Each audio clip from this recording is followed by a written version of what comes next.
नमस्कार मैत्रिणींनो, चविष्ट भोजनवर मी तेजस्वी सर्वांचं स्वागत करते। आज या ठिकाणी आपण आंबट गोड तिखट अशी चिंचगोळीची रेसिपी पाहणार आहेत। खूप साध्या आणि सोप्या पद्धतीने अगदी पटकन होणारी ही रेसिपी आहे। आपण आता व्हिडिओला सुरुवात करू। उशीर न करता आपल्याला काय करायचे आहे, अशा आंबट चिंचा घ्यायच्या आहेत आणि या चिंचांचं आपल्याला वरचं जे कडक कवचाला असतंय ना, ते काढून घ्यायचं आहे। मी अशा पद्धतीने चिंचेचं कवचाला काढून घेतलेलं आहे। खूप छान आणि खूप टेस्टी अशी ही रेसिपी आहे। अगदी लहानांपासून मोठ्यापर्यंत सर्वजण अगदी आवडीनं खाऊ शकतात। आता सर्व चिंचाचा आपण टरकाल काढून घेणार आहोत आणि नंतर आपल्याला काय करायचं आहे, या चिंचांच्या बिया पण काढून घ्यायच्या आहेत। आता आपलं कवचाल काढून झालेलं आहे। आता आपल्याला काय करायचं आहे, या चिंचांच्या आतल्या बिया म्हणजे चिंचुके आहेत ते काढून घ्यायचे आहेत। एक एक करून सर्व चिंचांच्या आपण बिया काढून घेणार आहोत।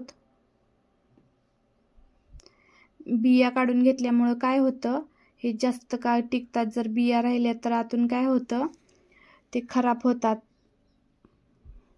आता आपण सर्व चिंचांच्या बिया आतल्या काढून घेणार आहोत। आता बिया काढलेल्या आहेत, तुम्ही बघू शकता। आता आपल्याला यासाठी काय लागणार आहे, आपल्याला यासाठी आपण मीठ लागणार आहे। आपण आता मीठ टाकून घेऊया। त्यानंतर आपण तिखट टाकून घेऊया। त्यानंतर आपल्याला ह्याच्यामध्ये गूळ टाकायचा आहे। आता हे सर्व आपल्याला काय करायचं आहे, ठोंब्याने चेचून घ्यायचं आहे। आता आपण ठोंब्याने चेचून घेऊया। आता ठोंब्याने आपण हे चेचून घेणार आहोत। सर्व एकजीव करून घ्यायचं आहे आपल्याला। चिकटला असेल तर तुम्ही इथं चमच्याचा वापर करू शकता। थोडंसं वर खाली करून घ्यायचं आहे, म्हणजे सर्व समप्रमाणात साहित्य लागेल। एका ठिकाणी मीठ गूळ असं लागणार नाही। आपण याच्यामध्ये चिंच वापरली आहे, त्यानंतर मीठ टाकलं आहे, तिखट टाकलं आहे आणि थोडं गोड होण्यासाठी गूळ टाकलेला आहे। आणि हे सर्व मिश्रण आपल्याला एकत्र चेचून घ्यायचं आहे। आता ठोंब्याचं जर चिकटलं असेल तर काढून घ्यायचं आहे। आणि आता बारीक असं आपल्याला गोळी करण्यासाठी आपल्याला इथं चिंच आहे ती एकदम आपण लाडू करतो ना, तशी आपल्याला चिंच घ्यायची आहे आणि त्याचा लाडू आपण करतो तसं गोल आकार करायचा आहे।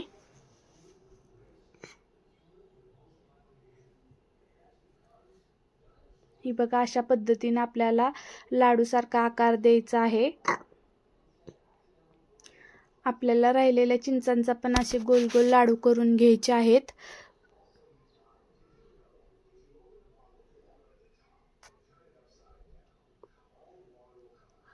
राहिलेल्या चिंचांचं पण आपण करून टाकूया।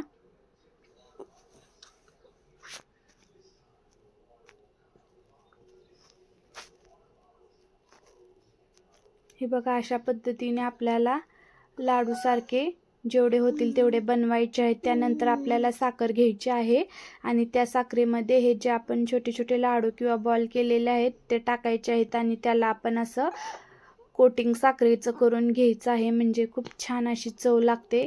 दाताखाली साखर एकदम करकर लागली तर खूप छान अशी चव लागते। अशा पद्धतीने आपल्याला ह्याचे लाडू करायचे आहेत। लहानपणी हे सर्वांनी खाल्लेही असतील।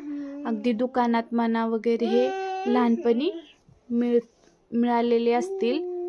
तुम्हाला ही आमची रेसिपी कशी वाटली, आमचा व्हिडिओ आवडल्यास तुम्ही आमच्या चॅनलला सबस्क्राईब करायला विसरू नका।